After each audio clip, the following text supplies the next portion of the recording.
প্ৰতিবাদী সমদল ওলাইছিলে বেৰেঙা অঞ্চলৰ পৰা আৰু নিৰ্বাচনী আচাৰ সংহিতা লাগু হৈ আছে।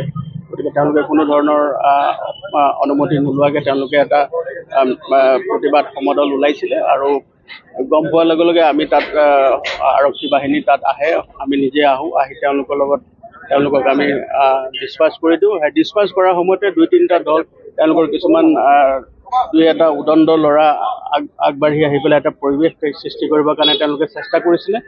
গতিকে আমি এটা মৃদু লাঠিচাৰ্জ কৰি তেওঁলোকক আমি ডিছপাৰ্চ কৰি দিছোঁ আৰু সকলো এতিয়া চব ঘৰা-ঘৰি হৈছে।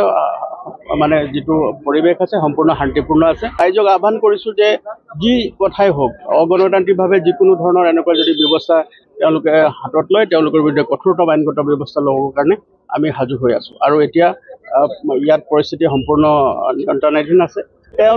তেওঁলোকে চেষ্টা কৰিছিলে আৰু আৰক্ষী বাহিনীলৈ লক্ষ্য কৰি তেওঁলোকে শিলগুটি দলিয়াবলৈ তেওঁলোকে চেষ্টা কৰিছিলে, কিন্তু লগে লগে আমি সেই সংক্ৰান্তত ইতিমধ্যে আমি মোকৰ্দমা ৰুজু কৰিছোঁ আৰু যিসকল পাৰ্পিটেটৰ্ছ আছে, যিসকলে এনেকুৱা আইন শৃংখলাজনিত পৰিস্থিতি সৃষ্টি কৰিব বিচাৰিছে তেওঁলোকৰ বিৰুদ্ধে কঠোৰতম আইনগত ব্যৱস্থা ল'বৰ কাৰণে আমি তৎপৰ হৈ আছোঁ।